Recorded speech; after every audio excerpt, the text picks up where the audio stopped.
اعوذ باللہ من الشیطان الرجیم بسم اللہ الرحمن الرحیم یا ایہا النبی، اے نبی معظم صلی اللہ علیہ وسلم۔ یہاں دیکھیں اللہ تعالیٰ نے یا ایہا النبی کہہ کر اپنے نبی صلی اللہ علیہ وسلم کو خطاب کیا ہے۔ تو نبی تنوین کے ساتھ نہیں اللہ تعالیٰ نے بولا، بلکہ الف لام کے ساتھ اللہ تعالیٰ نے نبی کا لفظ بولا ہے۔ الف لام یہ تخصیص کے لیے آتا ہے، کسی چیز کو خاص کرنے کے لیے، کسی چیز کی تکریم کے لیے، تشریف کے لیے، شرف کے لیے یہ الف لام لایا جاتا ہے کسی اسم کے ساتھ۔ اس لیے حضور شیخ الاسلام نے اس کا ترجمہ کیا ہے اے نبی معظم، بریکٹ میں معظم یعنی قابل تعظیم، اے نبی معظم صلی اللہ علیہ وسلم، جاہد الکفارہ، جاہد آپ جہاد کریں، الکفار کافروں سے، والمنافقین اور منافقوں سے۔ اے نبی معظم صلی اللہ علیہ وسلم آپ کافروں اور منافقوں سے جہاد کریں، وغلظ اور سختی کریں، علیہم علی اوپر ہم ان کے، وغلظ علیہم اور ان پر سختی کریں، ومأواہم جہنم، ومأوا اور ٹھکانہ ہے ہم ان کا جہنم جہنم، ومأواہم جہنم اور ان کا ٹھکانہ جہنم ہے، دوزخ ہے، وبئس المصیر، وبئس اور کتنا برا ہے، المصیر ٹھکانہ، وبئس المصیر اور وہ برا ٹھکانہ ہے۔ پچھلی آیات میں منافقوں کے متعلق ہم پڑھ آئے ہیں، یہ پچھلی آیات میں سارا منافقوں کے متعلق مضمون چل رہا ہے، جو منافقوں کے بد خصلتیں ہیں، بد علامات ہیں، علامات سیئہ ہیں، اعمال سیئہ ہیں، ان کی شرارتیں ہیں، وہ اللہ تعالی نے تفصیل سے ذکر کی ہے۔ اب یہاں اس آیت مبارکہ میں اللہ تعالی نے اپنے حبیب مکرم صلی اللہ علیہ وسلم کو ان پر سختی کا حکم دے دیا ہے، کیونکہ انہوں نے حضور صلی اللہ علیہ وسلم کی نرمی، آپ کی شفقت، آپ کی رحمت کا ناجائز فائدہ اٹھایا، ناجائز فائدہ اٹھایا، جو ہم پچھلی آیات میں بھی پڑھ رہے ہیں۔ پچھلی جس طرح یہ دیکھیں آیت نمبر 161 میں ہم پڑھ رہے ہیں کہ حضور صلی اللہ علیہ وسلم ان کی شرارتوں سے درگزر کرتے اور وہ معاذ اللہ حضور کو کان کا کچا کہتے، اس طرح حضور کو اذیت پہنچاتے، اور پھر حضور کی مخالفت کرنا، یہ بھی سارا ہم پڑھ رہے ہیں۔ تو اب یہاں اس آیت میں اللہ تعالی نے ان سے سختی سے نمٹنے کا حکم دے دیا، فرمایا یا ایہا النبی، اے نبی معظم صلی اللہ علیہ وسلم، جاہد الکفارہ آپ کافروں سے جہاد کریں، والمنافقین اور منافقوں سے۔ جہاد کا لفظ دونوں کے ساتھ آیا ہے، کافروں کے ساتھ بھی اور منافقوں کے ساتھ بھی، لیکن اس کی جو امپلیمنٹیشن ہے، اس کا جو نفاذ ہے وہ دونوں پر مختلف ہوگا، کیونکہ جو کافروں کا کفر ہے وہ ظاہر ہوتا ہے، ہر کسی کو پتہ ہوتا ہے کہ یہ کافر ہے، اس کا کفر ہر ایک پر عیاں ہوتا ہے، ظاہر ہوتا ہے۔ اس لیے ان کے ساتھ جہاد کرنے کا مطلب یہ جہاد بالسیف، تلوار کے ساتھ جہاد کرنا، عسکری جہاد کرنا، اور اس سے مراد ہے قتال کرنا، کہ ان کے خلاف صف آرا ہو جائیں اور ان کے خلاف قتال کریں، تاکہ جو ان کی اسلام کے خلاف سازشیں ہیں، پیغمبر اسلام کے خلاف سازشیں ہیں، اب ان کا کلا کما کر دیا جائے۔ تو کافروں کے ساتھ جہاد کا مطلب ہے جہاد بالسیف، اور دوسرا جہاد ہے، جہاد کا حکم ہے منافقوں کے ساتھ۔ اب منافقوں کا جو کفر ہے وہ تو عیاں نہیں ہوتا، وہ بظاہر تو کلمہ پڑھتے ہیں، مسلمانوں کے ساتھ نماز پڑھتے ہیں، مسلمانوں کے ساتھ روزہ رکھتے ہیں، مسلمانوں کے ساتھ اعمال صالحہ میں شریک ہوتے ہیں، لیکن دل میں انہوں نے کفر چھپایا ہوتا ہے، تو ان پر جس طرح کافروں کے ساتھ جہاد بھی سیف ہے، اس طرح کا نفاذ منافقوں کے ساتھ نہیں ہوگا، بلکہ منافقوں کے ساتھ جہاد کا مطلب ہے ان پر سختی کریں، ان کے ساتھ سخت رویہ برتیں، ان کو زجر و توبیخ کریں اور نرم رویہ ان کے ساتھ چھوڑ دیں۔ اب ان کے ساتھ سختی کا معاملہ کریں، جو بھی اسلام دشمن عناصر ہیں اور خفیہ طور پر اسلام کو نقصان پہنچا رہے ہیں، تو فرمایا ان کے ساتھ سخت رویہ اختیار کریں، ان کے ساتھ زبانی جہاد کریں، فکری جہاد کریں، علمی جہاد کریں، رویے کے ساتھ، اخلاق کے ساتھ، کردار کے ساتھ،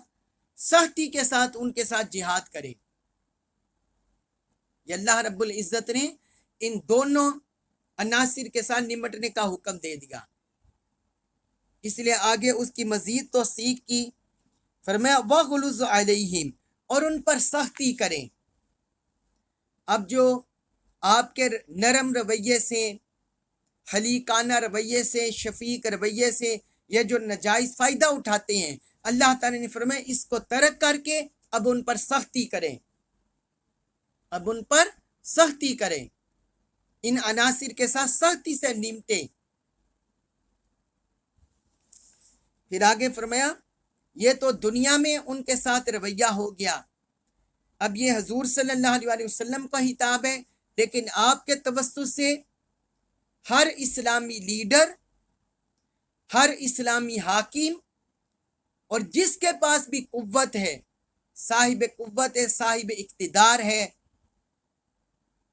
اس کے پاس زبانی اختیار ہے، قلمی اختیار ہے یا کرسی کا اختیار ہے، جیسی بھی اس کے پاس طاقت ہے، وہ ان دونوں عناصر کے ساتھ ایسے ہی نمٹے۔ لیکن یہ ان کے ساتھ ہے جو حد سے بڑھ جائیں، حد سے کراس کر جائیں، جو اسلام دشمنی کریں، ایسے عناصر سے سختی سے نمٹنے کا حکم ہے۔ لیکن جو مسلمانوں کو نقصان نہ پہنچائیں،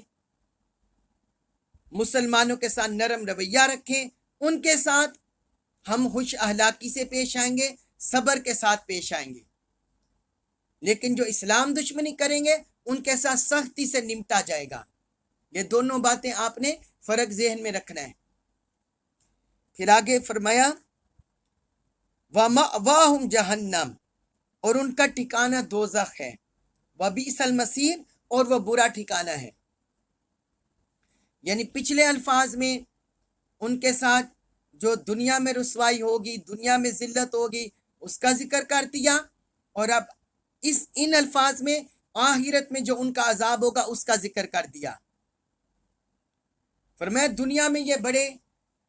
ان کے پاس مال بھی ہے، دولت بھی ہے، منصب بھی ہے، شہرت بھی ہے، اولاد بھی ہے، سب کچھ ہے،